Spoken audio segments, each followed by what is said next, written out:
Donc bonjour à tous, je vais commencer. Comme je disais, petit souci technique pour ceux qui sont sur Instagram, donc je pense que je vais être obligé de passer sur mon écran comme ça. Et j'uploaderai une vidéo un peu meilleure sur YouTube, ça devrait aller à peu près. Donc l'idée aujourd'hui, c'était de vous faire un petit point rapide un petit débrief des questions-réponses que j'ai eues et notamment de pouvoir rentrer un peu plus dans le détail de certaines questions qui, en quelques mots sur sur Instagram, c'est un peu difficile parfois de rentrer dans certains détails. Donc l'idée c'était de pouvoir rentrer un peu plus dans ces détails-là autour de la franc-maçonnerie, mais aussi pouvoir vous parler un peu du programme qui allait venir dans les prochains mois, en tout cas le programme du prochain trimestre. Je vais rentrer tout de suite dans le vif du sujet. On fait un petit bilan de ce qui s'est passé, un petit bilan du week-end. Donc 65 questions posées, on est à peu près la même chose que la dernière fois, à peu près la même chose qu'avec les grands maîtres. Donc ça, c'est un peu une habitude. On est toujours aux alentours entre, on va dire, 50 et 100 questions par week-end, quelle que soit la personne finalement qui répond, même si forcément, quand c'est le grand maître du Grand Enfant, c'est un peu plus de demandes que quand c'est moi directement, mais c'est logique. Euh, Seulement trois questions comment entrer. C'est finalement la question très standard, comment entrer. Généralement, on l'a une dizaine de fois. La dernière fois, le mois dernier, on l'avait 5 fois. Et là, on l'a eu que 3 fois. Donc finalement, pas mal. Et surtout, première fois, j'ai commencé ces questions-réponses en décembre. Je le fais depuis une fois par mois, toujours le dernier week-end. Et systématiquement, j'ai des questions sur le satanisme, sur les Illuminati, sur tout ce qu'on veut. Eh bien, c'est le tout premier mois où j'ai aucune question, ni sur le satanisme, ni sur les Illuminati, ni sur un autre délire complotiste. Donc c'est plutôt assez plaisant. Les questions sont toujours pertinentes. Et là, pour le coup, on est un peu moins pollué par ces questions-là. Donc, est-ce qu'on progresse? Est-ce que finalement, tout ce qu'on fait arrive à faire un peu bouger les mentalités un petit peu? Peut-être. En tout cas, c'est encourageant d'avoir toujours des questions à la fois pertinentes et de moins en moins de questions parasites. On va rentrer tout de suite dans le vif du sujet des questions. Alors bien sûr, sur chacun des points que je vais évoquer, si jamais vous avez une intervention, une question à faire spécifiquement sur le point que j'évoque, surtout vous n'hésitez pas, que ce soit dans le chat de YouTube ou que ce soit dans le chat d'Instagram, il n'y a aucun problème. Et par contre, si vous avez des questions qui sont en dehors de tout ce qu'on va évoquer là, il n'y a aucun souci. À la fin, je prendrai un petit temps de 10-15 minutes pour répondre aux questions que vous pourriez avoir et que vous n'auriez pas encore posées sur le compte. Donc on attaque directement avec des questions qui bizarrement sont revenues plusieurs fois. Donc, je vais en prendre une un peu emblématique. C'était autour de Star Wars. Et on m'a posé la question de me dire ah mais attention, il y a une symbolique forte maçonnique dans Star Wars. Oula, une symbolique maçonnique dans Star Wars. Écoutez, j'ai bien réfléchi, j'ai bien machin, et puis dans les échanges, très justement, en tout cas, la personne me dit, mais si, dans Star Wars, on a des épreuves pour être initié, notamment il faut fabriquer son sabre laser, il faut trouver un cristal, etc. Ok. Il y a des apprentis et des maîtres, et les réunions sont dans les temples. Alors, prenons un peu de recul par rapport à ça.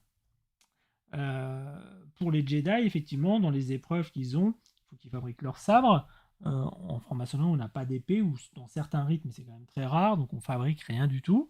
Par contre, chez les chevaliers, les vrais chevaliers pour le coup, de l'époque, il y avait tout un truc autour des sabres, des épées, pardon, et notamment le fait de mettre des reliques à l'intérieur du pommeau de l'épée. Donc certainement, la notion du cristal renvoie à ce point-là. La notion d'apprenti et de maître, moi, si j'ai mes bons classiques de Star Wars en tête, les apprentis, c'est toujours des apprentis Sith, et les maîtres, entre guillemets, Sith, c'est des seigneurs Sith. Il n'y a pas de maître Sith, donc même le vocable ne fonctionne pas. Et chez les Jedi, il n'y a pas d'apprentis, mais ce sont des padawans, qui ensuite deviennent chevaliers, qui ensuite peuvent devenir maîtres. Donc, je trouve que non, justement, ça fonctionne pas très très très bien. et les réunions dans les temples, effectivement, mais bon, on n'est pas les seuls à faire ça. Tout ça pour dire qu'il faut toujours faire un peu attention aux liens qu'on veut trouver, parce que sur notamment Star Wars et la franc-maçonnerie, il faut savoir qu'il y a une conférence de la GLDF qui est dispo en ligne, je le mettrai en commentaire, qui parle justement de ça et qui parle en fait des mythes, qui parle des liens qu'il peut avoir en pratique. Les liens, à part dire que les Jedi sont du côté euh, lumineux de la force et donc la lumière, et effectivement on parle de lumière en maçonnerie, et ils s'opposent au côté obscur, aux ténèbres, on pourrait évoquer les vices dont on parle en franc-maçonnerie, que l'on combat. Euh, ouais, c'est un peu tiré par les cheveux parce que finalement, des chevaliers qui combattent pour le bien et contre l'obscurantisme, on en a eu deux, trois. Donc le lien avec les Templiers, qui d'ailleurs est semble-t-il revendiqué par Lucas, me semble quand même beaucoup plus évident, notamment cette notion de moine soldat, ça me paraît quand même beaucoup plus évident que, d'un lien finalement avec la franc-maçonnerie. Et ça me permet finalement, d'une manière générale, de prendre un peu de recul, parce que très souvent, on me parle de différentes œuvres avec « Ah tiens, le lien maçonnique de tel ou tel élément ». Notamment, très récemment, j'ai vu une vidéo d'un spécialiste de Zelda qui a fait toute une vidéo, vous trouverez, hein, Zelda et l'initiation maçonnique, et donc il fait tout un flanc sur le fait que dans Zelda, souvent on passe par les 4 éléments, et comme on passe dans les 4 éléments et que dans l'initiation maçonnique il y a les 4 éléments, alors le Zelda renvoie bien à l'initiation maçonnique. C'est vraiment délirant. Pourquoi? Parce que pour plusieurs choses. Déjà, le passage par les 4 éléments, c'est quand même, il n'y a pas que en maçonnerie qu'on l'évoque, hein, notamment beaucoup d'alchimie, beaucoup en alchimie, et justement l'alchimie est souvent au Japon une source d'inspiration, notamment dans un certain nombre de mangas. Donc ça marche pas, hein, l'initiation entre guillemets de Zelda à cause des 4 éléments. Et surtout, dans l'initiation telle qu'elle est le plus répandue dans la maçonnerie au Japon, bah, il n'y a pas les 4 éléments. Donc ça marche pas. Et il y a souvent, hein, des choses comme ça. On aime bien regarder avec nos yeux en essayant de trouver nos repères dans quelque chose d'extérieur. Or, il faut bien se mettre à la place de la personne qui a pu le faire. De la même manière, hein, la Triforce, j'ai pris volontairement cette représentation-là, cette Triforce, donc avec les trois triangles, c'est une figure géométrique qui existe déjà depuis longtemps. Et la source de pourquoi l'utiliser a déjà été évoquée par l'auteur assez souvent. Donc il n'y a pas de raison. Et surtout, nous, un triangle maçonnique comme ça aurait pas vraiment de sens. Ça fonctionne pas avec la symbolique maçonnique. Et je dis ça parce que, bon, là je prends l'exemple de Zelda, mais on l'a, je sais pas si vous l'avez vu, mais il y a aussi une vidéo qui traîne sur Matrix, et le Matrix avec le lien avec la maçonnerie, extrêmement tiré par les cheveux, avec les mêmes problématiques on se base sur des rites qui n'existent pas aux États-Unis, ou en tout cas qui ne sont pas pratiqués comme ça. Et il faut toujours faire attention à essayer de vouloir repérer à tout prix des choses. C'est comme cette vignette qui est justement la vignette de la vidéo dont je parle. Ok, on a Néo avec un bandeau parce qu'il a les yeux crevés. Est-ce que ça nous fait vraiment penser à l'impétrant qui, en maçonnerie, avant d'être initié, va avoir les yeux bandés? Si effectivement n'importe qui a les yeux bandés nous fait penser à de la franc-maçonnerie, dans ce cas-là, Shiryu dans les Chevaliers du Zodiaque, qui à un moment a un bandeau sur les yeux parce qu'il s'est crevé les yeux, pareil, on pourrait aussi le faire entrer dedans. Donc il faut toujours vraiment faire attention à ces interprétations un peu tirées par les cheveux. Généralement, moi je me dis, quand il y a quelque chose comme ça, quand on a quelque chose qui pourrait ressembler, la première chose que je me dis, c'est est-ce qu'on part sur des sources communes ou est-ce que c'est un emprunt? Ça, c'est pas toujours facile de repérer, mais la franc-maçonnerie, elle est quand même très largement, elle a pris des informations dans pas mal de courants ésotériques, dans pas mal de mythes, finalement, du XVIIIe siècle, puis du XIXe siècle. Donc elle s'est nourrie de beaucoup de choses. On parlait des Templiers tout à l'heure, elle s'est nourrie notamment de la logique du mythe templier. Donc, est-ce qu'on part des mêmes sources ou est-ce qu'effectivement il y a un emprunt à la maçonnerie? Euh, Dans une des raisons, euh, effectivement, comme dit dans les commentaires, c'est le monomythe de Joseph Campbell, on l'utilise dans quasiment toutes les fictions. Donc il faut faire attention. Et quand il y a des emprunts, je vous dis, dans les empreintes de mythes, faire attention, est-ce que c'est bien pris à la maçonnerie? Et c'est assez simple, il y a des marqueurs liés à la maçonnerie. On parle de l'équerre du compas, mais il y en a beaucoup d'autres. Et en fait, est-ce qu'on va trouver ces marqueurs-là en plus d'autres marqueurs? Et si oui, là, on peut se poser la question. Sinon, compliqué. Surtout qu'il ne faut pas oublier qu'aux États-Unis, la maçonnerie est beaucoup moins cachée que chez nous. J'en parlais dans un précédent live. Il y a aujourd'hui dans Animal Crossing, le jeu sur Switch, des îles entières maçonniques avec des temples reconstitués, avec des tabliers, avec des machins, et ils ne se cachent pas. Donc, essayer d'aller chercher un clin d'œil caché mystique dans un jeu, alors que franchement, ouvertement, ils le font quand c'est le cas, il n'y a vraiment pas de raison. Et je le disais, toujours s'appuyer sur la pratique du pays du créateur. Hein. S'il y a un rite qui n'existe qu'en France, il y a quand même peu de probabilité qu'au Japon ou aux États-Unis, ce soit l'influence de celui qui l'a créé. Est-ce qu'il y a une explication plus logique? On parlait des Templiers, on parlait de l'alchimie. Et qui fait l'analyse? Alors effectivement, si vous avez en face de vous quelqu'un qui est un spécialiste des rites maçonniques qui vous dit tiens, là il y a un truc à regarder, ça vaut le coup. Mais quelqu'un qui ne connaît pas l'initiation maçonnique, qui juste on a lu 3-4 trucs et qui essaye de trouver des parallèles alors qu'il n'a pas vraiment compris de quoi on parlait, faire attention. Et malheureusement, on voit souvent ça. C'est vrai que ça fait vendre, ça fait des vues, donc on le voit régulièrement. Donc ça, c'était un des premiers points, puisque c'est revenu dans 2-3 questions. Donc je voulais faire un petit point sur toutes ces interprétations maçonniques.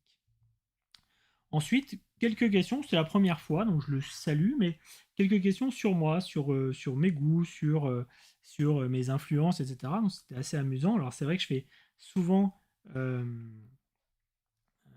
je fais souvent effectivement des références un peu à la pop culture, et effectivement, moi je fais partie des enfants du Club Dorothée, je jouais beaucoup à la console, un peu moins maintenant forcément, et donc j'ai toutes ces influences qui sont là, en plus de toutes les influences autour de la maçonnerie, autour de la littérature ou autre, et ce mix est intéressant, et c'est pour ça que je fais souvent des liens et des parallèles.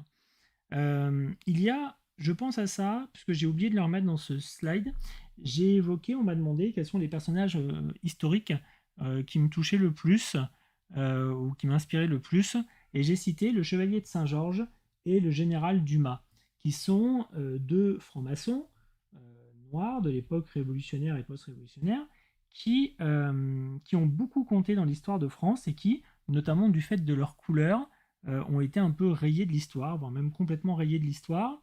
Et je trouve que c'est intéressant parce que la maçonnerie nous permet aussi de redécouvrir des figures un peu ignorées. D'ailleurs, le général Dumas, ignoré en France, mais absolument connu aux États-Unis, la preuve dans Django de Tarantino, il apparaît. Et voilà, on a oublié, je parlais du Chevalier de Saint-Georges. Chevalier de Saint-Georges est considéré comme ayant produit autant que Mozart à l'époque, mais bien sûr a par la suite passé sous silence. Voilà, donc il y a des personnages comme ça qu'on revisite, qu'on reconnaît grâce à la maçonnerie, et c'est intéressant de pouvoir s'y plonger, une sorte de patrimoine finalement qui nous est attaché, et c'est intéressant de pouvoir découvrir d'autres figures. Voilà, je ferme cette parenthèse un peu perso. Dans les questions, j'ai eu pas mal de questions sur la candidature, donc je vais refaire un petit point là-dessus. Alors, premièrement, est-ce qu'on parraine à distance? Non, on ne parraine jamais à distance, je le dirai jamais assez. Je le sais que je le leur dis quasiment à chaque fois, mais ça vaut le coup de leur dire. Non, on ne parraine pas à distance. Qu'est-ce que c'est un parrain? Un parrain en maçonnerie, c'est quelqu'un qui vous connaît dans la vraie vie, qui a décelé en vous finalement des qualités, un fonctionnement qui trouve pertinent par rapport aux valeurs maçonniques et qui va vous conduire sur le chemin de la maçonnerie. Donc effectivement, le parrain, c'est quelqu'un qui vous connaît, qui vous accompagne vers la porte du temple, je dirais, mais aussi qui va vous accompagner par la suite. Donc non, on ne trouve pas un parrain sur Internet. D'ailleurs, on ne trouve pas un parrain, c'est plutôt le parrain qui vous trouve. Donc ça ne marche pas comme ça, donc non, il n'y a pas de parrainage à distance, pas plus qu'il n'y a d'initiation à distance. Pas d'initiation à distance, pas d'initiation en visio. Les Anglais ont fait quelques tenues, où il peut y avoir quelques tenues qui ont pu se faire en visio dans des cadres très particuliers, mais jamais d'initiation, jamais de passage de grade, jamais ces éléments qui nécessitent de l'humain en plus que simplement du rituel. Donc non, pas de parrainage à distance et pas d'initiation à distance. C'est un point, je pense que je le répéterai à chaque fois, à chaque mois, je répéterai ces sujets-là. Dans les questions qu'on m'a posées, question un peu plus vraiment pragmatique, c'est les travailleurs qui ont des horaires décalés. Parce que souvent, quand je vous parle de la maçonnerie, je vous dis, ben voilà, généralement, c'est 2 à 3 réunions par semaine, c'est souvent en soirée, c'est souvent, etc. Mais effectivement, quand on est médecin, je pense aux urgentistes notamment, où j'ai pas mal côtoyé, je pense aux restaurateurs aussi, que j'en connais pas mal. Comment on fait quand on a ces horaires décalés? Alors, il faut savoir qu'il y a des loges qui, justement, sont elles-mêmes en horaire décalé, c'est-à-dire des loges où la réunion va se faire justement en journée, ou dans certaines villes, quand vous avez vraiment une jour de fermeture des magasins, bah, ça peut être ce jour-là où la tenue va avoir lieu. Donc les horaires décalés, ça existe dans certaines loges. De la même manière, j'ai pas mal de questions sur dire « Ah, mais je ne sais pas si à côté de chez moi, je ne suis pas dans une grande ville, est-ce qu'à côté de chez moi, il y a des loges ?» Pour ces deux types de questions, à savoir donc les horaires décalés et est-ce qu'il y a une loge à côté de chez moi, les plus habilités à vous répondre, c'est les obédiences. Donc soit vous allez trouver sur Internet en tapant le nom de votre ville ou de ville dans les environs, ça plus loge maçonnique en espérant qu'une loge du coin est éventuellement en ligne. Mais franchement, le plus simple, c'est vraiment de contacter l'obédience parce que c'est compliqué. Moi, par exemple, je connais un temple dans une ville où il y a 1500 habitants. C'est vraiment une toute petite ville. Et ben, il y a un temple maçonnique. Et à l'inverse, je connais une ville à côté où il y a quasiment 10 000 habitants et il n'y a pas de temple. Donc c'est pas aussi facile que ville un peu importante, donc il y a un temple. Non, c'est plus compliqué que ça. Et vraiment, c'est les obédiences qui vous répondront. Et si les obédiences ne répondront peut-être pas, auront peut-être pas l'info exacte, mais par contre, quand ils vous renverront dans une loge proche de chez vous, forcément, ils auront ces infos. Ils vous diront peut-être, ah bah effectivement, chez nous, ça va être compliqué, mais la loge machin qui est à 3 km, bah, eux, peut-être, ça va être plus simple. Voilà, donc vraiment, ne vous bloquez pas à ça. Ça, c'est vraiment un point important. Ne vous bloquez pas sur les horaires, sur le lieu. Vous n'êtes pas les seuls à avoir ce genre de problématique. Donc, allez vers l'obédience qui vous parle le plus.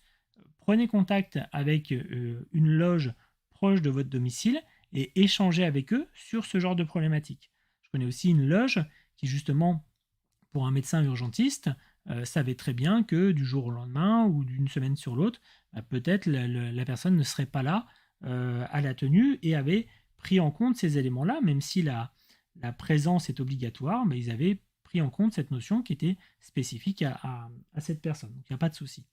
Vraiment, libérez-vous par rapport à ça, vous n'êtes pas les seuls à avoir ce genre de problématique.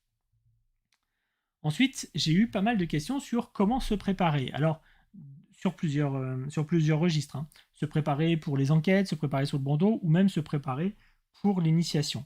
Il n'y a pas de bonne réponse par rapport à ça. Dans tous les cas, c'est facile à dire, mais vraiment, soyez vous-même. Si vous jouez un jeu à une de ces enquêtes ou aux premiers échanges, ça va se voir dans les autres. C'est-à-dire que vous n'arriverez pas à jouer le même jeu partout. Et dans tous les cas, ce qui est important, c'est que ce soit vous, pour vos qualités propres, qui soyez initiés, et non pas l'image que vous essayez de renvoyer de vous.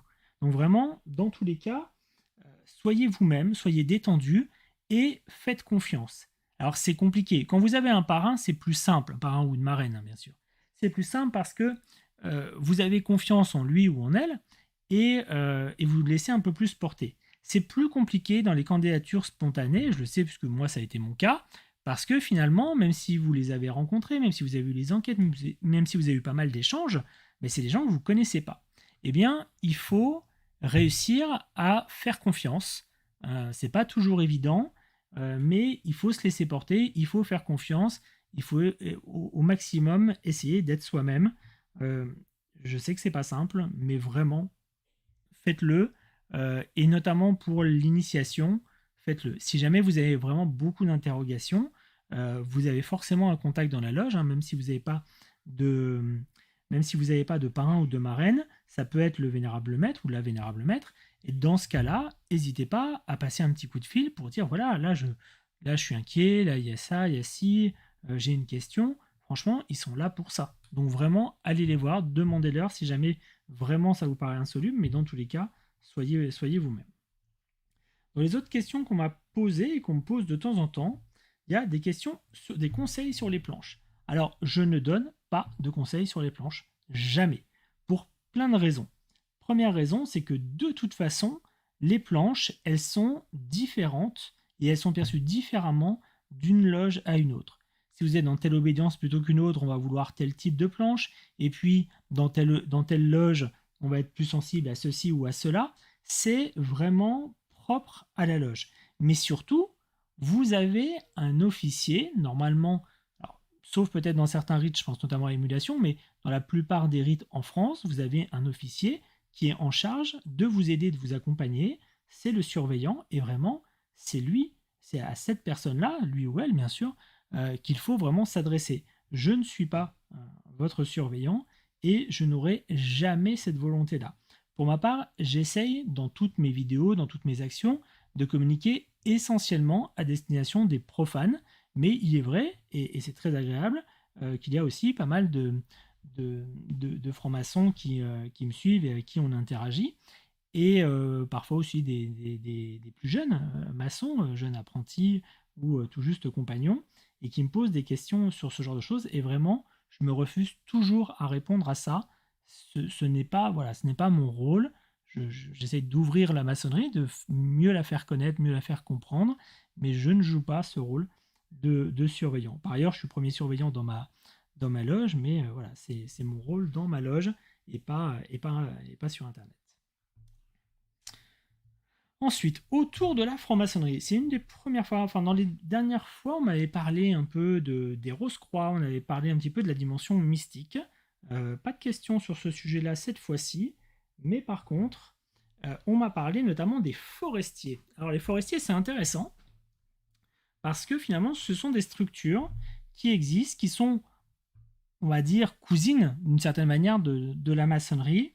Dans les forestiers, il y a deux rites. Il y a un rite dit ancien et un rite dit moderne. Donc pour les maçons qui connaissent un peu l'histoire maçonnique, ça fera forcément tilt de parler d'ancien et de moderne. Le rite, que je ne me trompe pas, le moderne est plus proche de la franc-maçonnerie dans son organisation, dans son fonctionnement. Et l'autre, qui est dit ancien, se rapproche plus du druidisme. Et quand je dis druidisme, hein, c'est le néo-druidisme. Hein, c'est pas les druides de l'époque, vous vous doutez bien. Ce sont des organisations qui ont aussi des rituels, qui ont aussi des grades, des offices. Dans l'organisation, c'est assez proche de la franc-maçonnerie. En tout cas, on s'y retrouve, même si les gestes sont différents, même si les symboles sont différents, même si quasiment tout est différent. L'organisation, le cadre est assez proche. Voilà. Et en plus, généralement, la plupart des forestiers, on parle de bons cousins, je crois aussi, mais je connais pas assez hein, la terminologie, beaucoup sont francs-maçons. Je connais beaucoup de francs-maçons qui sont par ailleurs forestiers, mais je n'ai jamais eu l'occasion de participer à une vente. Alors on ne dit pas tenue, hein, chez les forestiers on dit une vente, et c'est vrai que je n'ai jamais participé à une vente, j'ai jamais eu l'occasion de participer. ça a l'air sympa. Je vous ai mis une petite représentation. C'est une vraie représentation hein, d'une vente de forestier. Donc on est assis sur ces petits rondins de bois. Certains ont une hache et voilà, et chacun a un office un peu particulier qui rappelle donc non pas la symbolique de la construction ou de la construction du temple, mais bien une symbolique d'abattage des arbres et dans la légende autour de la création du temple de Salomon, outre les pierres de la carrière, il y a aussi fallu des cèdres du Liban, et donc ça renvoie, me semble-t-il, à ce côté non pas de charpentier, mais vraiment de coupeur de bois, et tous les métiers finalement qui sont un peu autour de la coupe du bois. Donc voilà, pour les forestiers, c'est la première fois qu'on me posait cette question-là, je trouvais intéressant d'en parler. Dans les autres mouvements, on va dire, un peu qui gravitent autour, on m'a parlé des Shriners. Alors les Shriners, c'est vraiment quelque chose d'étrange pour nous Français, parce que on trouve ça toujours un peu ridicule. Alors il faut savoir qu'il y a des représentations assez régulières qu'on va trouver notamment dans des dessins animés. C'est assez courant aux États-Unis, c'est connu et, euh, et c'est vraiment à destination des enfants. Enfin, normalement, les enfants connaissent. D'ailleurs, il y a un dessin animé euh, qui est disponible sur Disney+, où le grand-père est un Shriner et donc il a le fez des Shriners. Donc le fez des Shriners, ça ressemble à ça. Et donc il a un fez. Et d'ailleurs, dans ce dessin animé, le méchant est un triangle avec un œil au milieu. Donc voilà, ils ont ce fez-là. Ils sont basés sur un rituel, on va dire, arabisant, donc qui renvoie à une vision, pourquoi je dis arabisant, qui renvoie à une vision du Moyen-Orient, vraiment mille et une nuits. Hein. Et c'est quelque chose, c'est des gens qui ne se prennent pas vraiment au sérieux. Donc là, vous voyez un petit peu les parades, ils font pas mal de parades, donc le fez, les parades. Ils récoltent beaucoup d'argent pour les enfants, et quand ils font ces parades-là, c'est pour amuser bien sûr les enfants, les familles, et aussi pour récolter des fonds. Donc ça paraît rigolo comme ça. Ça a un lien avec la maçonnerie parce qu'en fait, ils ne recrutent que parmi les francs-maçons. Euh, Ah, c'est marrant parce que en ce moment même, sur YouTube, je fais une petite aparté. Un jour, vous allez tous payer car vous êtes le grand mal du monde. Juste au moment où je suis en train de parler des Shriners, qui, donc, dans cet accoutrement rigolo, financent chaque année 22 hôpitaux aux États-Unis, des hôpitaux qui sont gratuits à destination des enfants, et pour un coût modique quand même de 600 millions de dollars. Donc, ils récupèrent chaque année 600 millions de dollars pour aider pour maintenir ces hôpitaux gratuits pour les enfants. Et donc le lien avec la franc-maçonnerie, outre d'avoir des rites qui en termes d'organisation sont un peu proches, comme je le disais un peu tout à l'heure sur les forestiers, en fait ils ne recrutent que chez les francs-maçons. Donc on parle aussi de structures dites paramaçonniques, dans le sens où elles sont proches dans leur organisation et surtout elles ne recrutent que parmi les francs-maçons. Donc voilà un petit peu comment ça fonctionne. Alors il y a aux États-Unis beaucoup de groupes paramaçonniques. Je vous ai mis un lien pour ceux que ça intéresse, donc freemasons.com / Masonic Organization. Et je vous ai mis sur ce site un peu toutes les organisations qu'on va trouver. Donc vous avez dedans, alors c'est un peu pêle-mêle, c'est ça qui est un peu étrange. Vous allez trouver, si vous regardez sur la petite image là, en haut à gauche, c'est le rite écossais, donc qui est un système entre guillemets de haut grade. À droite, c'est l'arche royale, au milieu, je veux dire, en haut au milieu. Donc là aussi, c'est un système de haut grade. Juste en dessous, le violet avec l'équerre et avec l'épée et la truelle, c'est aussi ça fait partie aussi des systèmes de haut grade, ce qu'on appelle les cryptiques. Et juste à côté, les Templiers, qui est aussi un système de haut grade. Les Knights Templars. Et tous les autres, vous voyez en haut à droite, c'est les Shriners. Juste en dessous, c'est les Grottos, qui sont encore paramaçonniques et pour du caritatif. Et en dessous, on va trouver à la fois des social clubs, donc vraiment des lieux de socialisation et caritatifs. Et on va trouver aussi des structures dites paramaçonniques pour les femmes. Il y a les filles du Nil qui sont là, il y a le Eastern Star, voilà, il y a aussi pour les plus jeunes, que ce soit garçons ou filles, puisque la maçonnerie américaine, comme la maçonnerie anglaise, est masculine. Donc il y a des ordres associés qui sont proches dans l'organisation et dans le fonctionnement de la maçonnerie, dédiés aux femmes. Et c'est pas une sous-maçonnerie, c'est autre chose, proche dans l'esprit, mais autre chose. Alors en France, on n'a pas tout ça.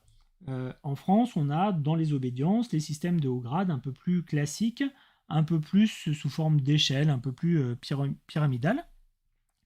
Et on n'a pas tous ces Masonic Bodies, sauf peut-être à la GLNF, dans la filière dite anglaise, où on va avoir effectivement plusieurs groupes comme ça, mais pas avec toute cette richesse-là et pas avec tous ces éléments caritatifs, toutes ces structures caritatives. Ça, c'est vraiment propre aux États-Unis, parce que même en Angleterre, il n'y a pas tout ça. C'est plus, tout est plus lié à l'obédience, je dirais, en Angleterre. Là, vous allez avoir vraiment des structures détachées. Donc en France, on n'a pas ça. Par contre, en France, on a quelques groupes dits paramaçonniques. Paramaçonniques dans le sens où on recrute, où ils recrutent, pardon, chez les francs-maçons. Je pense notamment, on parlait un peu de Rose-Croix la dernière fois, je parlais aussi un peu de martinistes. Voilà, vous allez avoir des groupes plutôt liés à de l'ésotérisme qui recrutent plutôt chez les francs-maçons. Non pas qu'il faille forcément être franc-maçon pour y être, mais simplement parce que ils se disent que la logique de fonctionnement sur les symboles est une sorte de propédeutique, d'apprentissage pour aller plus loin après dans l'ésotérique, sachant que, notamment si on prend les 3 grades de la maçonnerie, la dimension ésotérique n'est pas quand même très très poussée. Effectivement, on me le signale, l'ordre de Molay est présent en France et uniquement à Nice ou Paris. Donc l'ordre de Molay, c'est un ordre pour les garçons. Effectivement, c'est celui que vous voyez là sur l'écran, donc l'avant-dernière ligne à droite. Donc ça fait partie c'est un ordre pour les ados, on va dire, pour faire simple. Et il existe bien sûr la version féminine aussi. Donc on n'a pas tout ça, on a plutôt les quelques groupes qu'on va avoir, on les a pas tous en tout cas, donc de Molay on l'a, mais on n'a pas la plupart des autres. Par contre, on va avoir des groupes peut-être un peu plus tournés vers l'ésotérisme et un peu moins vers le social en tout cas. C'est comme ça que ça fonctionne en France. Dans les autres choses, on m'a posé des questions sur la fraternelle que j'ai pas encore répondu sur Instagram. Alors les fraternelles, je vous explique le principe. C'est des assemblées.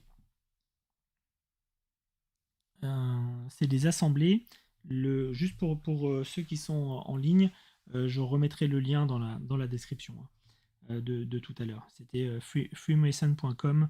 Donc dessus, vous allez les retrouver un peu facilement. Donc sur les fraternelles, je reviens à ça. Ce sont des groupements de francs-maçons, toute obédience confondue, puisque effectivement en France, on a quand même un gros morcellement d'obédience. On parle parfois de plusieurs centaines d'obédiences. En pratique, on va dire qu'il y a 10-15 obédiences principales. Mais forcément, il y a un morcellement, que ce soit au niveau du territoire, enfin, il y a un morcellement qui existe à la fois sur le territoire et à la fois sur la manière de concevoir la maçonnerie. Donc l'idée, c'est d'avoir des groupes multi-obédientiels, donc n'importe quel franc-maçon ou franc-maçonne, quelle que soit son obédience, peut y participer, pour peu qu'il ou qu'elle soit maître, et à jour bien sûr de ses cotisations. C'est pas quelqu'un qui a démissionné de la maçonnerie ne peut pas aller dans les fraternelles. Et l'idée, c'est de se rassembler par groupement professionnel ou par centre d'intérêt. Pour y avoir, je crois qu'il y a une fraternelle du rugby par exemple. Donc voilà, les amateurs de rugby peuvent s'y retrouver. Voilà, donc je crois qu'il y a une fraternelle de la bière aussi, si ma mémoire est bonne. Donc voilà, vous pouvez avoir finalement des fraternelles autour de centres d'intérêt. Bon, c'est rigolo, ça permet de dire, bah tiens, moi dans ma loge, je suis un peu le seul à aimer le rugby, mais je pense qu'il y a d'autres maçons qui aiment bien le rugby. Bon, bah voilà, on peut se retrouver, on a des échanges qui sont un peu plus sympas, un peu plus fraternels qu'avec des inconnus, et puis c'est rigolo de partager et cette passion et et de la franc-maçonnerie. Par contre, il y a aussi donc des fraternelles autour de secteurs professionnels.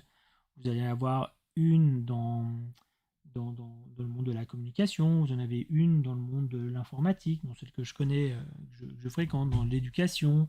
Voilà. Et donc, ces fraternelles, qu'est-ce qu'elles font?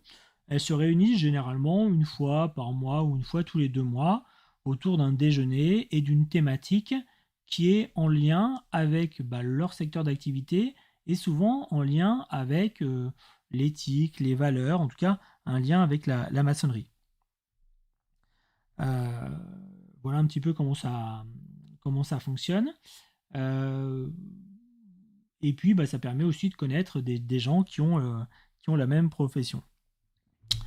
En pratique, il y a, pour éviter un peu les dérives, parce qu'on doute bien que des gens qui se connaissent, en tout cas qui ont un lien entre eux sans vraiment se connaître et qui vont se réunir par profession, ça peut partir en dérive.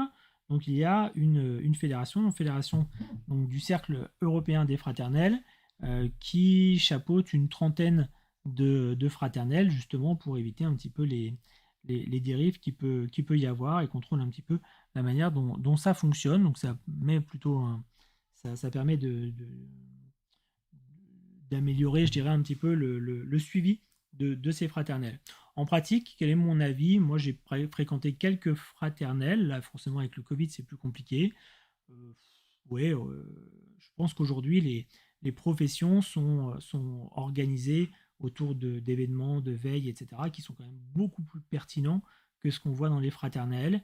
Et puis, j'ai toujours, même si pour le coup, je n'ai jamais ni fréquenté, ni croisé de frères ou de sœurs qui y participent, je me doute que dans des fraternelles autour des métiers juridiques, notamment si vous avez des avocats, des juges dans la même fraternelle, forcément, tout comme dans la même loge, c'est pas génial et on peut se douter qu'il peut se passer des trucs pas très clean, même si on se dit qu'entre maçons, normalement, on doit avant tout respecter la loi du pays. C'est avant toute chose, avant toute aide, avant tout ce qu'on veut, c'est la loi du pays. Euh, voilà, il y a quand même cette question-là. Donc moi, c'est quelque chose qui me pose question, mais pour le coup, je n'ai jamais vu ces fraternelles-là et je n'ai jamais eu d'écho d'éléments négatifs les concernant. Donc c'est juste un questionnement plutôt qu'un avis négatif. Puisqu'on parle de ça, il y a un point que j'ai complètement oublié, parce que je l'avais évoqué dans la présence, mais pas là, c'est les passes sanitaires. On m'a posé aussi des questions sur les passes sanitaires.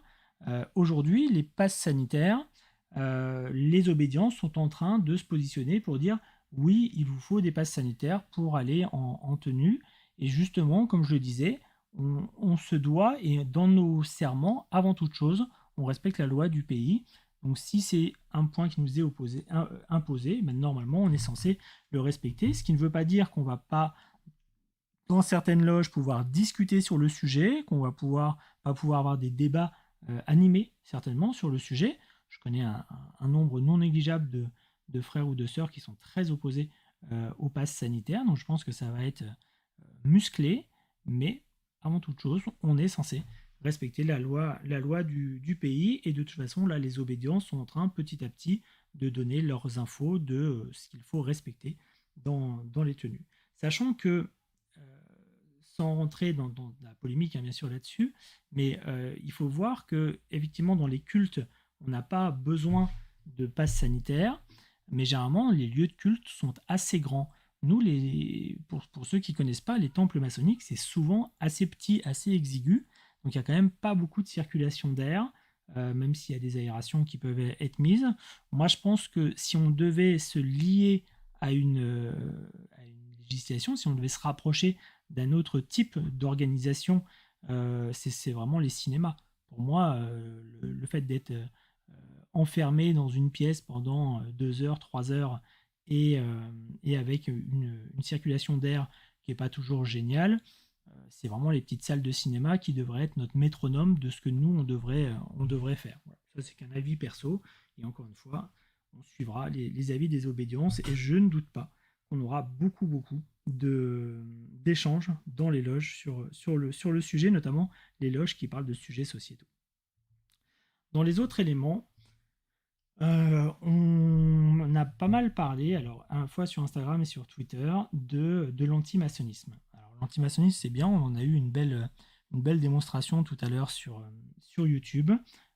C'est à la fois des gens nourris de fausses informations, nourris notamment de, de pamphlets qui datent de plus de 2 siècles, qui ont été démentis des dizaines de fois, mais qui restent bloqués là-dessus, soit en étant bien conscient que c'est faux, mais ça permet d'alimenter soit une volonté politique, soit une volonté de nuire, soit qui se font duper en pensant qu'effectivement, telle ou telle chose totalement délirante est vraie.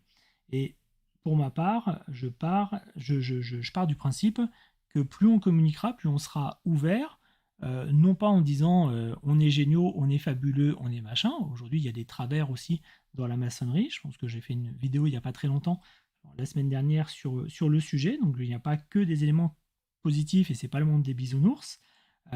Mais ce qui est important, c'est de présenter la maçonnerie telle qu'elle est réellement pour pouvoir lutter un peu quand même contre les fantasmes. Donc voilà un petit peu ma position, voilà pourquoi moi je suis assez présent sur les réseaux sociaux et je veux pas et je ne serai pas un influenceur maçonnique.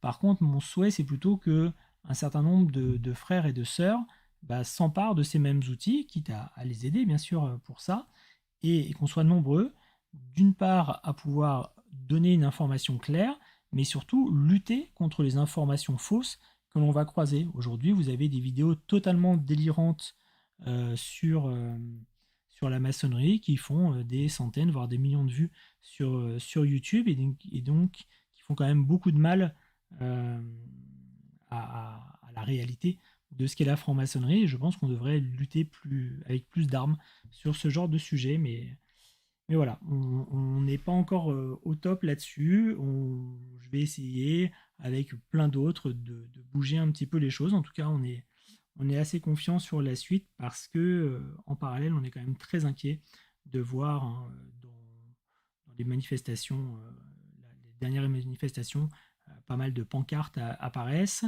On a eu une tentative d'assassinat il n'y a pas très longtemps, on a eu des choses comme ça, des tags, des temples profanés, des choses comme ça. Voilà, donc on a du chemin et on a des outils finalement qu'il va falloir peut-être un peu mieux maîtriser. Voilà, juste pour cette petite parenthèse dessus. Pour ceux qui m'ont posé la question, c'est quoi cette histoire de vache? Vous avez peut-être vu, effectivement, vous avez peut-être vu, j'ai mis cette image-là, et surtout, un frère me demandait, c'est quoi cette histoire de... comment ça se passe la vache sur la pierre cubique à pointe? Alors, sans révéler un secret incroyable, il y a dans un grade une mauvaise interprétation qui en fait est issue d'une mauvaise représentation graphique et d'un problème de traduction, la représentation d'une pierre cubique avec une pointe et dans certains cas une hache qui est en fait dérivée d'un maillet taillant, donc un outil de taille de pierre, mais c'est devenu avec le temps une hache. Et un jour en tenue, un frère qui ne connaissait pas du tout ce symbole parce que il est très peu, il n'est pas répandu dans toutes les loges, hein, bien loin de là. En fait, un frère qui ne connaissait pas du tout ce symbole-là a entendu une planche où on parlait de ce sujet-là et de hache, il a compris vache. Et en fait, à un moment, il a quand même pris la question en disant mais je comprends pas, c'est quoi le symbole de la vache? Donc, bien sûr, on a tous éclaté de rire. Et pourquoi je faisais ce petit clin d'œil là? Parce que il y a quand même pas mal en maçonnerie de symboles qui sont liés à une erreur de traduction, à une erreur de représentation, à ce genre de petites choses et qui finalement, avec le temps, sont rentrées dans les mœurs, ont été un peu modifiés éventuellement et sont devenus des éléments symboliques incontournables. C'est-à-dire que la symbolique, c'est pas quelque chose qui nous vient d'un temps ancien et qui serait resté dans le marbre, mais petit à petit, on peut avoir des, des surprises qui arrivent comme ça et qui petit à petit font sens, ou en tout cas on va projeter un sens à cet élément, même si c'était incongru au départ, on va petit à petit lui donner un sens. Et la symbolique, c'est aussi ça, c'est pas une, un dictionnaire à apprendre, c'est pas un solfège à apprendre, c'est vraiment une approche qui se peaufine aussi avec le temps et qui va être assez personnelle pour chacun. Donc voilà un petit peu sur les questions que j'ai pu recevoir ce week-end, les principales questions et celles sur lesquelles je voulais rebondir. Et je voulais terminer en vous parlant un petit peu du programme. Donc pour ceux qui me suivent, donc je fais un petit rappel. Donc ça fait maintenant un peu plus d'un an que j'ai ces comptes-là, notamment sur Instagram. Je fais pas mal de questions-réponses en fin de mois. Je fais toujours des questions-réponses sur lesquelles j'ai invité beaucoup de grands maîtres, hein. On a eu le Canton de France, on a eu les NFU, on a eu la Grande Loge de France, la GLNF. Donc voilà, j'essaye d'inviter, je dirais, des grands témoins et ça va continuer. Là, cet été, je l'ai fait avec moi parce que ça permettait de renouer aussi un peu de contact et puis de les laisser un peu tranquilles. Et puis, dès le mois prochain, on va reprendre ces questions-réponses avec un grand témoin. Pas forcément un grand maître, mais ça peut être aussi un représentant de haut grade, ça peut être aussi un représentant de la maçonnerie dans d'autres pays. Enfin voilà, il peut y avoir d'autres témoins et pas uniquement des grands maîtres, même si là j'ai vu que le DH avait élu une nouvelle. Je sais pas si on dit grand maître ou grande maîtresse chez eux, mais je crois que c'est grand maître. Que je serais vraiment ravi, avec qui je serais ravi d'échanger et de pouvoir faire ces questions-réponses. Et je sais que d'autres obédiences, là, au printemps, vont avoir de nouveaux grands maîtres. Donc, ce sera peut-être l'occasion de pouvoir les inviter. Mais en tout cas, voilà, je continue une fois par mois, le dernier week-end du mois, à faire ces questions-réponses avec un grand témoin. Dans les nouveautés qui sont issues de tout ce que j'ai testé cet été, je vais garder un live thématique par mois, qui sera l'avant-dernier dimanche de chaque mois. Donc à 19h, on va garder ce créneau, 19-20h. L'idée, c'est de ne pas trop empiéter sur la soirée et puis de bien commencer la semaine. Donc toujours 19h, avant-dernier dimanche du mois. Et le prochain sujet, c'est le doute. On a pas mal parlé du doute en maçonnerie et ça me paraît un élément important qu'on oublie souvent d'évoquer et parfois certains maçons ou maçonnes se sentent un peu mal parce qu'ils doutent et ils pensent que c'est pas normal alors que le doute est véritablement normal en maçonnerie et je pense même que si on doute pas, c'est là où il faudrait se poser des questions. Ensuite, mais on rentrera un peu plus dans le détail à ce moment du live. Ensuite, ce live-là sera diffusé toujours le samedi d'après aux alentours de 10h du matin. Et les autres samedis, une vidéo courte, toujours à 10h, qui sont les formats que j'avais aussi auparavant. Voilà un petit peu ce que je vais faire. Et puis j'ai testé aussi plusieurs fois des lives sur les jeux. Je pense à amuser 2-3 personnes autour de moi, mais je ne sais pas si je le referai. C'est beaucoup d'organisation pour finalement pas grand-chose. C'était rigolo, mais je ne le ferai pas de manière aussi régulière. Voilà. Donc voilà un petit peu pour vous donner des infos et de visibilité sur le programme. Je le publierai prochainement sur Insta, mais je voulais vous en faire un peu la primeur. Et puisque on est un peu arrivé au terme, j'ai tenu la petite heure que j'avais prévue, je vous laisse maintenant un peu des questions-réponses, enfin des questions si vous en avez pour pouvoir y répondre. Moi je vous propose qu'on se garde au maximum un quart d'heure et que dans tous les cas à 20h30 ce soit terminé. J'ai vu dans les questions rapidement sur Insta, ça veut dire quoi le Baphomet? Alors le Baphomet, c'est une représentation du diable, en tout cas aussi une représentation du diable, sur lesquelles on a accusé les Templiers de vénérer. Donc voilà, ça n'a rien à voir avec nous, mais en tout cas, c'est lié aux Templiers. Et comme les maçons se sont revendiqués des Templiers, bien sûr, les mêmes qui avaient reproché aux Templiers ce Baphomet, dont on ne sait même pas véritablement si c'était une réalité au temps des Templiers, nous ont remis ça sur le dos, alors que pas de Baphomet, pas de Baphomet chez nous. Oui, ou effectivement, on me dit, ou effectivement, c'est aussi ce Baphomet est peut-être simplement une, une mauvaise traduction du Mahomet que les Templiers auraient ramené de, de Terre Sainte au retour des croisades. Hein. Ça peut être effectivement ça. Voilà, un peu sur ce sujet. Alors, est-ce qu'il y a d'autres questions? J'ai vu que le chat de YouTube s'était bien excité. Sur les photos qui font un peu propagande, oui, alors je prends des photos, généralement des stocks images. Soit j'ai des photos vraiment très pertinentes, mais pour le coup des fraternelles, j'avais pas d'image pertinente, donc j'ai pris le premier stock image autour du mot fraternel. Voilà, c'est pas extraordinaire et c'est juste pour éviter d'avoir juste un truc très blanc. Ouais, effectivement, on a eu notre petit anti-maçon là, Azure Fibre TV. C'était rigolo. Pour le lien, donc je l'ai dit, hein, je leur donnerai tout à l'heure.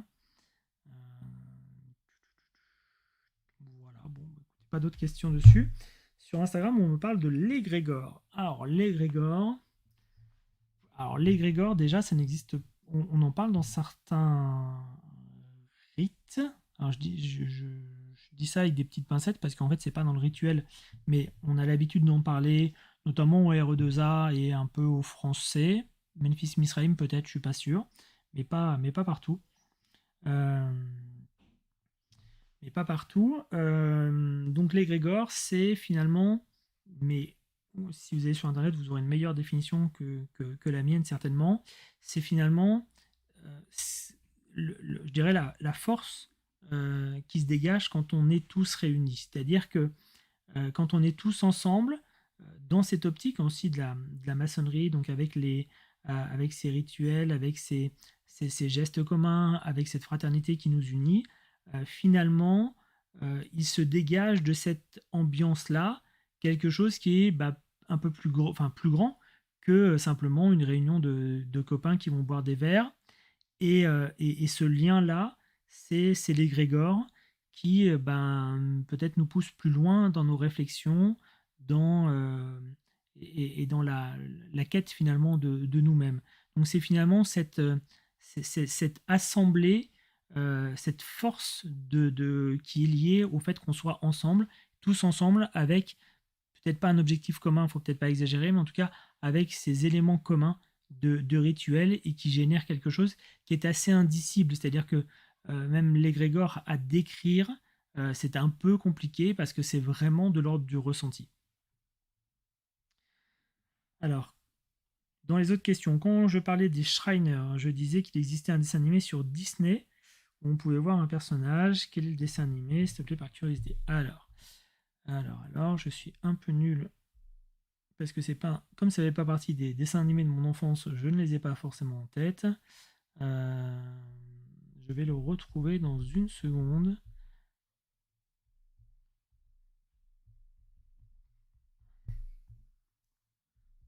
Excusez-moi, je fais une petite recherche.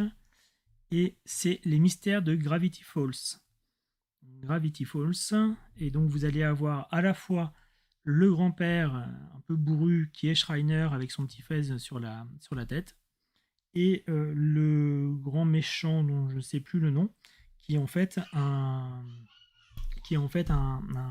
triangle avec un œil, donc qui rappellera quelque chose. Donc forcément Gravity Falls, lien avec la franc-maçonnerie, oui. Là, c'est pas comme Star Wars tout à l'heure où le truc était quand même très capillotracté. Là, dans Gravity Falls, il y a quand même des clins d'œil qui sont volontaires. C'est pas un hasard et c'est pas d'être allé à une source commune. C'est vraiment pour le coup une prise sur la franc-maçonnerie.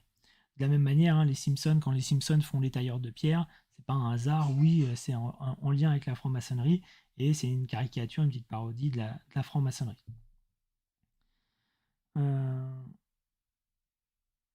Est-ce que quand on change de loge ou de rite, on retourne au grade d'apprenti? C'est super bonne question. Parce que c'est vrai que souvent, je vous dis, il faut choisir son rite, son obédience, c'est pas facile. Mais de toute façon, une fois qu'on est dedans, on peut changer de loge, on peut changer d'obédience. Mais par contre, effectivement, je vous ai pas dit comment ça se passait. Bon, en pratique, vous n'êtes pas obligé de savoir tous les détails, mais non, quand on change de loge ou d'obédience, normalement, on garde son rite. On garde, pardon, son grade. C'est-à-dire, si vous étiez maître, bah, vous devenez maître. Généralement, quand vous changez de rite, il y a une petite cérémonie, justement, pour vous présenter ce nouveau rite. C'est-à-dire que c'est clair que si vous avez été si vous êtes venu maître au rite français et que du jour au lendemain on vous propulse maître au rite écossais ancien accepté, bah, il y a plein de réflexes que vous n'allez pas avoir, il y a plein d'habitudes que vous avez qui vont être différentes.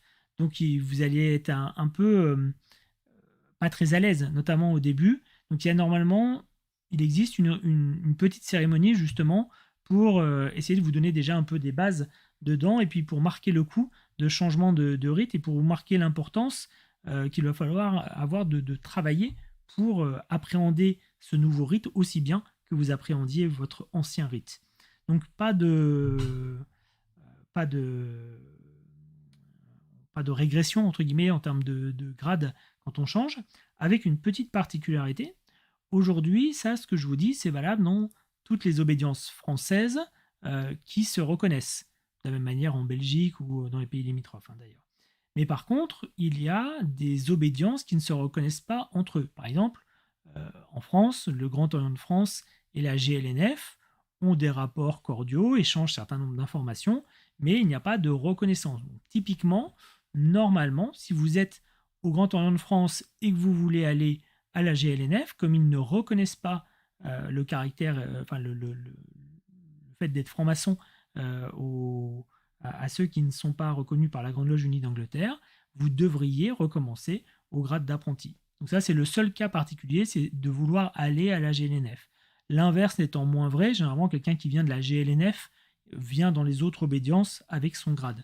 C'est dans le sens vers la GLNF où c'est parfois un peu plus compliqué. Ça va aussi dépendre beaucoup de l'expérience. Quelqu'un qui arrive avec 15 ans, 20 ans d'expérience, oui, on va certainement lui refaire son initiation parce que c'est comme ça, mais on va pas attendre 2 ans pour le passer au grade d'après. On va faire quelque chose d'assez condensé normalement.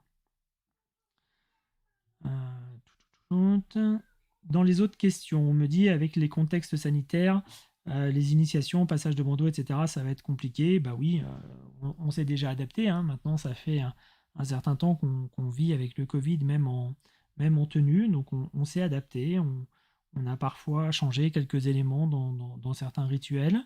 Voilà, on s'est adapté. C'est pas simple, mais on fait avec, hein, comme tout le monde.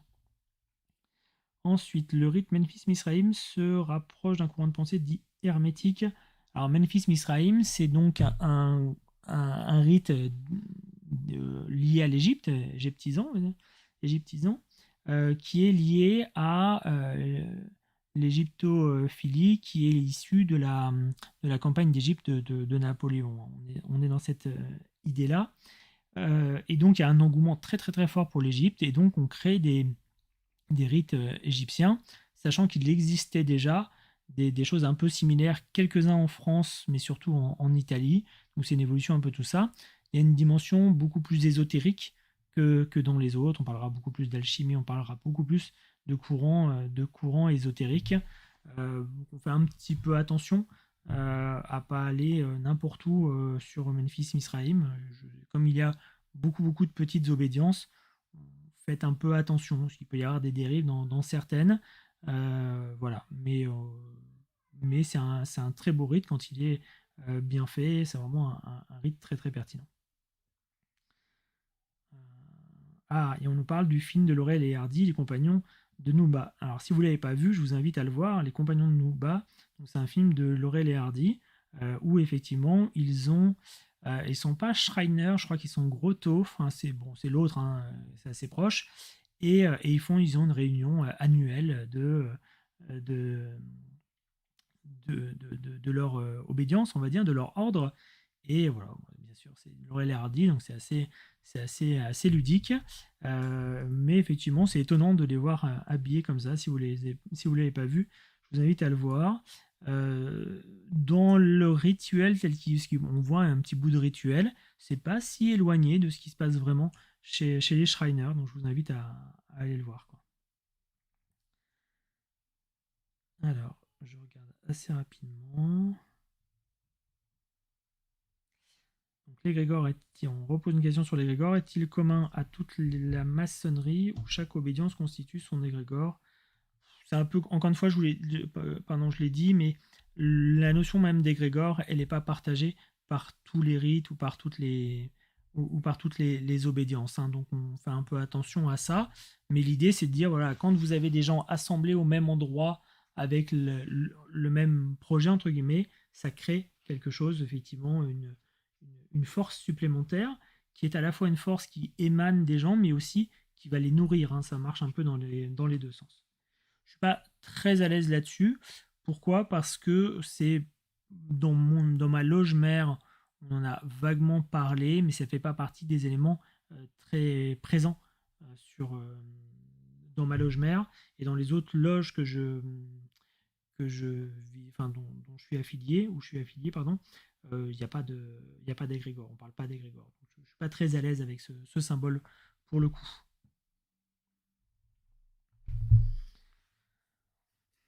Voilà, bah écoutez, si vous avez d'autres questions, n'hésitez pas.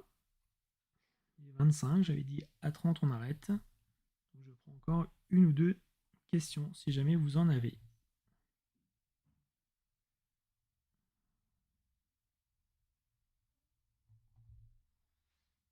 Bon, bah écoutez, je vois pas d'autres questions arriver. Dans ce cas-là, il me reste à vous souhaiter une très bonne soirée. Le live sera rediffusé samedi prochain sur YouTube et j'essaierai d'ailleurs sur Instagram de mettre une vidéo un peu plus sympa.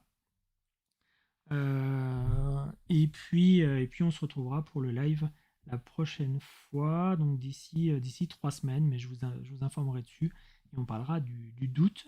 Et j'ai des vidéos assez sympas, des vidéos courtes qui arrivent, notamment sur le coming out maçonnique ou pas mal de petits sujets sympas qui vont arriver. J'espère que ça va vous plaire. Et donc très rapidement, forcément, j'ai des petites questions qui sont arrivées. Les grades cryptiques, c'est 3 grades qui sont appelés les grades cryptiques. euh, qui se passent dans une crypte, hein. C'est pour ça qu'ils sont cryptiques, hein. C'est pas parce que c'est codé ou je sais pas quoi. Et ça fait partie des Masonic Bodies dont on parlait tout à l'heure, donc des systèmes de haut grade euh, américains, même si on peut les voir en Angleterre et en France, mais c'est initialement américain.